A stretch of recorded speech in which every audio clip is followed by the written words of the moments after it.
दोस्तों, आज हम आपके साथ संभल की लड़ाई, पृथ्वीराज चौहान और मलखान की लड़ाई की वीरगाथा शेयर करने जा रहे हैं। आपसे निवेदन है कि वीडियो पसंद आई तो प्लीज हमारे चैनल को सब्सक्राइब और वीडियो को लाइक और शेयर भी कर दीजिए। तो चलिए शुरू करते हैं। संभल तीर्थ पर 3 युद्ध। दिल्लीप्ति पृथ्वीराज चौहान ने संभल में 125 मंदिर बनवा दिए। इनमें एक भगवती दुर्गा का मंदिर भी था। इसे मनोकामना सिद्ध मंदिर भी कहा जाता था। दूर दूर से राजा और प्रजा इस मंदिर में श्रद्धापूर्वक पूजा करने आते थे। एक मंदिर के पास सुंदर सी बगिया भी थी। प्रायः घोड़े को राजा बगिया में छोड़कर मंदिर में पूजा करने जाते थे। एक बार किसी राजा के घोड़े से माली परेशान हो गए।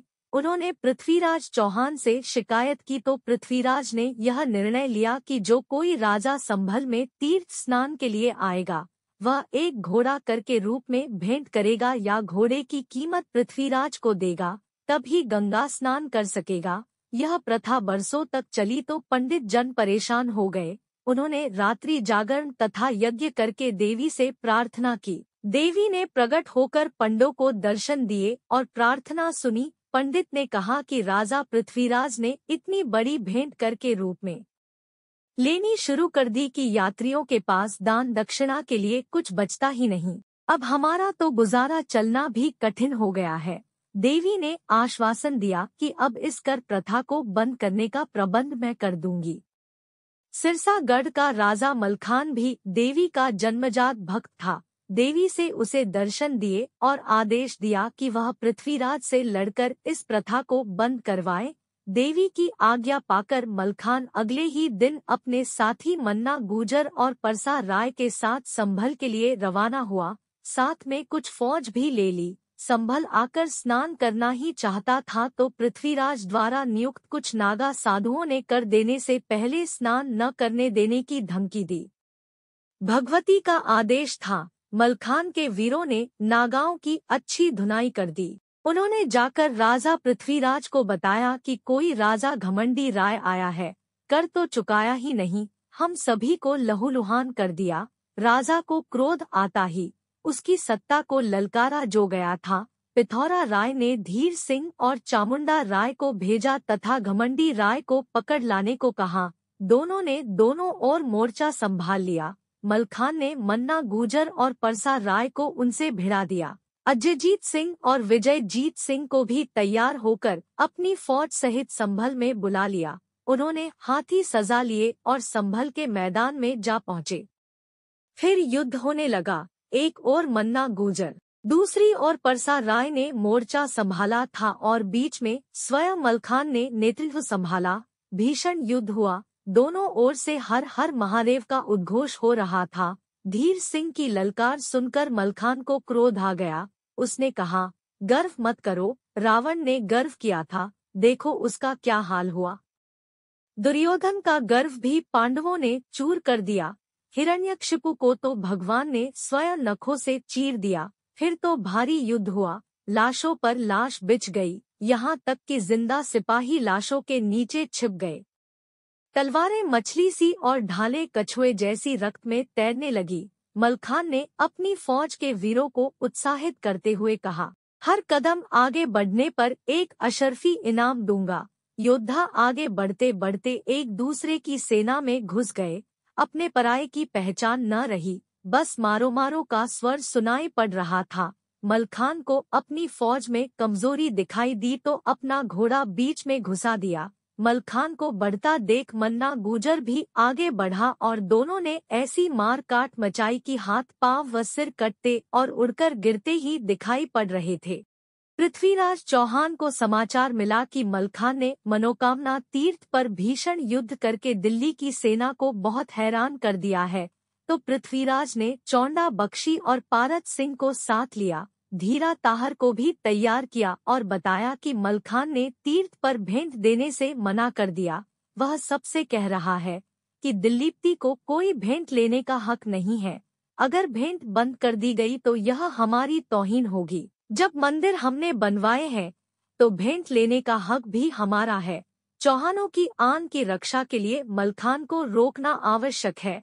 फिर पृथ्वीराज चौहानों की एक बड़ी सेना लेकर संभल पहुंच गया। दोनों सेनाएं एक दूसरे के खून की प्यासी हो गई। पृथ्वीराज ने कहा, हे बना फरवंशी मलखान, क्यों दोनों ओर की सेनाओं को मरवा रहे हो? यह भ्रम मन से निकाल दो कि तुम से बढ़कर कोई वीर नहीं है। तुमने इतने नागा साधुओं की हत्या कर दी है। तुम पापी हो, तुम मुझे भेंट नहीं दोगे तब तक यहाँ से वापस नहीं जा सकते। अगर तेरे पास देने को कुछ नहीं बचा तो अपना घोड़ा देकर जान बचाकर चले जाओ। मलखान यह बात सुनकर आग बबूला हो गया और बोला, महोबा वाले ऐसी बातें नहीं सुन सकते। हम तुम्हारे नौकर चाकर नहीं हैं जो तुम्हारी खुशामद करें। मैं पुष्य नक्षत्र में पैदा हुआ हूँ। पुष्य और रोहिणी नक्षत्र में जो पैदा होते हैं विश्व उनका लोहा मानता है। राजा राम और श्री कृष्ण भी इसी मुहूर्त में उत्पन्न हुए जिन्होंने पापियों का नाश किया। चौहानों की क्या ताकत है जो मुझसे मुकाबला कर सके? मैं तीर्थ की भेंट बंद करवाने ही आया हूँ और बंद करवाकर ही मानूंगा। पृथ्वीराज ने अपने सरदारों को आदेश दिया कि इस मलखान को जान से मार दो। पहले तोपें चली, फिर बंदूकें, तीर भी सनसनाए, फिर सांग भी चली, परंतु कोई पीछे न हटा। अंत में तलवारें खनकने लगी। मानाशाही सिरोही और वरदवान का तेगा तेजी से चल रहे थे। एक को मारे तो दो मर जाते थे और तीसरा डर से ही सांस छोड़ देता था। हालत यह हो गई कि तीर्थ में कहीं पानी बह रहा था तो कहीं खून की धार बह रही थी। पृथ्वीराज ने अपने सरदारों को ताना मारा, अरे तुम इतने होकर अकेले मलखान को काबू में नहीं कर पा रहे। ताना सुनकर धीर सिंह आगे बढ़कर मलखान से भिड़ गया। उसने कहा, धीर सिंह को तू नहीं जानता। मैं मुगल पठानों को, गजनी के खानों को और विलायत के जवानों को भी लोहा मनवा चुका हूँ। तू भी भेंट देकर अपनी जान बचाकर भाग जा, वरना पछताएगा। मलखान ने कहा, इतना अभिमान मत कर, अभी पता चल जाएगा कि किसकी धार तेज है। तब धीर सिंह ने भयंकर युद्ध शुरू कर दिया। उसने तीर चलाया, भाला मारा, तलवार के वार किए, पर मलखान ने सब वार बचा दिए। फिर पृथ्वीराज ने सभी सरदारों से कहा कि क्या तुम सब मिलकर एक मलखान को काबू नहीं कर सकते? इतनी बात सुनकर सब सरदार मलखे की ओर बढ़ते हुए मारकाट मचाने लगे। धीर सिंह का हाथी विचल गया। वह सूंड घुमाकर भी सैनिकों को गिरा रहा था और पैरों से भी उन्हें रौंद रहा था। इधर मलखान का घोड़ा भी चारों टापों से वार करता और मुंह से भी मार करता। मलखान की तलवार तो लगातार चल रही थी। सब सरदार और निकट आ गए। सभी के वार अकेले मलखान पर हो रहे थे। वह भी अद्भुत वीर था। किसी के भी वार को आसानी से बचा जाता। सभी का कुछ न कुछ अंग कटा, सब घायल हुए, परंतु मलखान का बाल बाका नहीं हुआ। धीर सिंह की सिरोही की मूठ हाथ में रह गई। सिरोही टूटकर गिर गई। अब वह असहाय रह गया। उसे लगा अब अगर मलखान ने वार कर दिया तो उसके प्राण नहीं बचेंगे, इसलिए वह हौदे पर खड़ा हो गया। उसने सांग उठाकर फेंकी, पर मलखान की घोड़ी आसमान में उड़ गई। कबूतरी सचमुच कबूतरी थी। मलखान अपने लश्कर में जा पहुंचा। उसने अपने सब साथियों को आखिरी लड़ाई के लिए ललकारा। इधर धीर सिंह ने पिथौरा राय से कहा, राजन, मलखान को हराने में शायद हमारे सारे सैनिक समाप्त हो जाएंगे। हो सकता है सरदार भी एक आध ही बचे। मलखान अनोखा वीर है और उसकी घोड़ी तो पशु नहीं पक्षी है, उड़कर बचा ले जाती है। मेरा विचार है कि सभी राजाओं को सूचित कर दो कि भेंट कर बिना दिए स्नान कर सकते हैं। और सरदारों ने भी धीर सिंह की बात को पानी दिया। पृथ्वीराज चौहान ने कहा, चौंडा राय मलखान से जाकर कह दो कि अब किसी से कोई कर नहीं लिया जाएगा। मनोकामना तीर्थ पर कोई भी राजा स्नान कर सकता है। युद्ध बंद कर दो। चौंडा राय मलखान के पास पहुंचा और युद्ध बंद करने को कहा।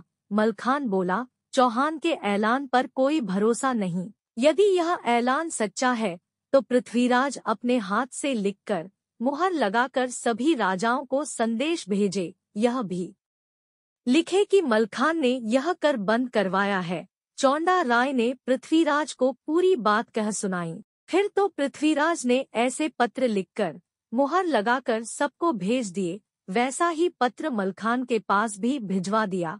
देवी जी के वरदान से मनोकामना मंदिर तीर्थ पर मनोकामना पूर्ण करके मलखान सिरसा वापस लौट गया। दिल्ली की फौजों के साथ पृथ्वीराज भी दिल्ली लौट गया।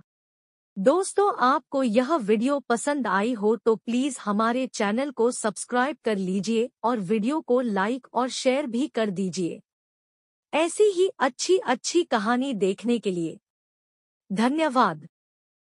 प्लीज लाइक, शेयर और सब्सक्राइब माय चैनल।